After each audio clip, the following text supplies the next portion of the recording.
Yoakum. You are coming into this sequel, and the first film is like I said earlier, it's so visually rich. This is such a memorable looking film visually. Can you talk about coming into that in the second movie, and what was your vision for expanding on that? Because I feel like somehow the world really did get bigger in this film. Yeah, and it's also always like a fine line also in regards to, you know, what to keep from this beloved universe, because you do want to keep a lot of that also, you know, and what's important to the fans. And at the same time, for me as a filmmaker, it's important to make something original and take, you know, Maleficent to the next level and kind of like make Maleficent 2.0. But I do think that a lot of I feel a huge part of the success of the first film was that it had such a strong emotional core. And I think that was the most important thing for me, to continue telling that story, you know, the story about Maleficent Aurora. And that's definitely also something that I can relate to as a parent myself. And Ed, I was thinking that you've been in some really visually amazing films, but can you talk about joining this crew and some of the physical demands and how you got into character? Because you make a huge impression by the time you put on war paint. I was like, yes. Did I make it weird? I hope I made it a little weird. Thank you. I mean, there were so many layers to the preparation for this. Obviously, you know, before I met anybody from the cast and the crew, you know, I create the character in isolation, you know, analyzing the script and doing the kind of intellectual side of it.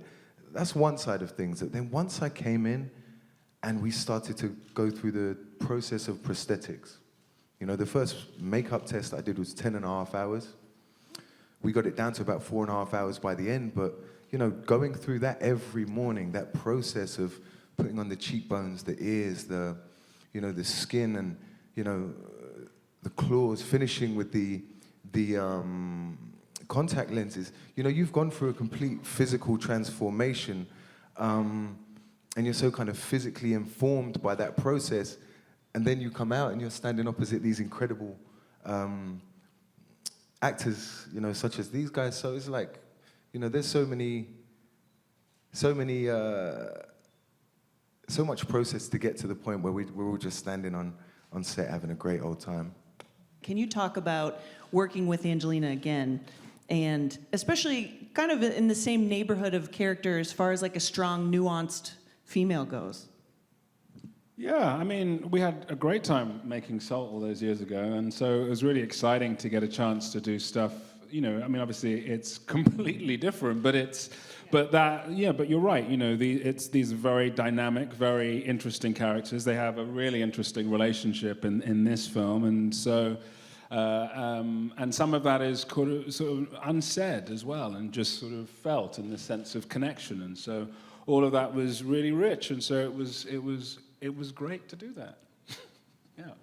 Michelle, I wanted to ask you, Maleficent is a fairy tale, but yet it feels very modern, and it feels very of the moment.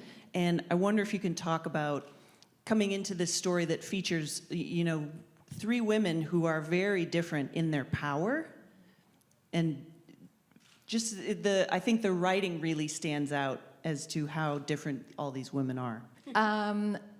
So, yeah, I think that's one of the interesting things about this film is, yes, it is a fairy tale, but at the same time, it isn't it's a very unusual fairy tale. It's what I loved also about the first film.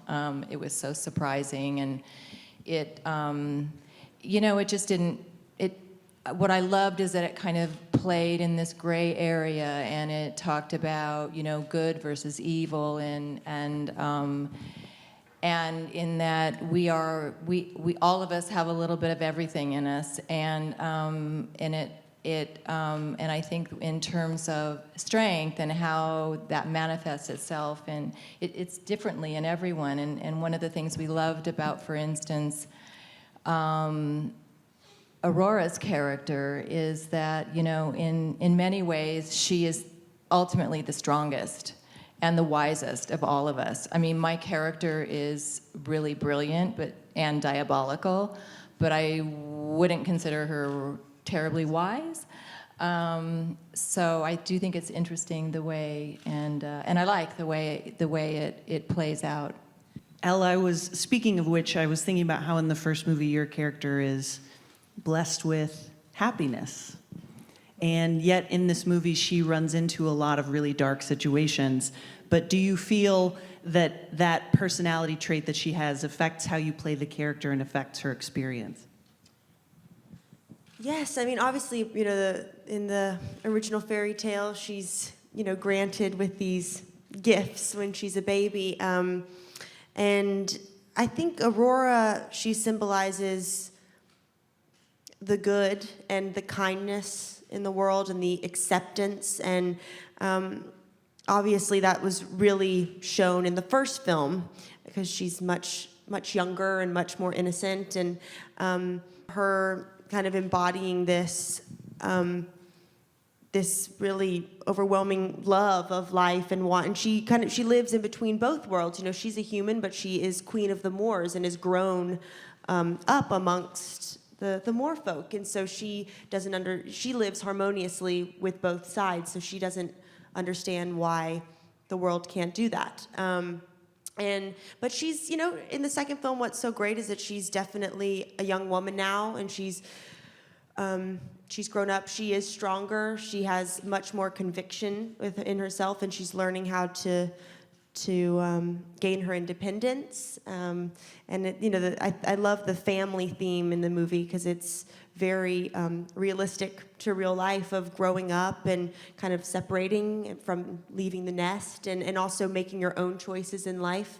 I mean, she's obviously is disapproving of Prince Philip, but we know that love wins, and she kind of Aurora stands up to Maleficent, which was such a very, very strong moment in the film too. I think it might be shocking for fans to see that because Aurora's taking charge of her own life. So, but with kindness, which is the most powerful of all. We didn't want Aurora to then be a lot of films they put her in armor and have a sword and she's fighting and like that makes her strong, and that's not Aurora's true nature, and that isn't necessarily true. I love that she symbolizes that for also young girls. Like I was that girl, and I was always soft and wanted to be a mom and wanted to get married and very feminine, and there's nothing wrong with that.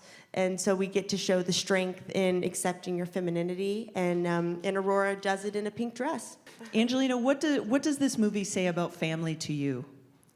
Angelina, what does this movie say about family to you? Because this one's all about family. It's about family. It's also about it's about a few things to me. It is about family, and it's Aurora and Maleficent were first brought together and became a family. They weren't really expecting it. Maleficent was harmed in her life, and she'd lost herself and lost her ability to, I think, be soft or feel love, and the love of a child, which certainly happened for me in my life. Being a mother brought out something in me that completely transformed me. And I think, but we are different. We're different creatures in the film. And so there are metaphors in the film, and not to be heavy about it, but always I think a good film for young people has these messages. And I think there's a real question in the film. We get pulled apart. People tell us, because you're not the same, you're not family. Because you're not exactly like her, you're not her mother. And that certainly strikes a chord with me. And I think Maleficent questions whether she's good enough to be a mother and whether she is her mother. And so in the middle of this film, we go on different journeys, and she finds herself in this idea, well, I'm like this, I was born this way, so that must be my true nature. And I think, well, I guess I'm a creature, and I'm like this, so that must be my true nature. So we go through this period in the middle of the film where everybody's really focusing on their differences, how different we are, and we go to our own corners with our separate backgrounds or ways of being, or who we are, or how we're born. And then there's a real push to say this is not how it should be, and this is not how to live, and diversity makes us stronger, and there must be a better way forward, and we have to come together. And so we do that in the film with the humans and the creatures and the Morpho coming together. We do that as a family, and we come together and we fight against this separation, and we unite, and we say this is the world we choose to live in. And I think that that is a really important message.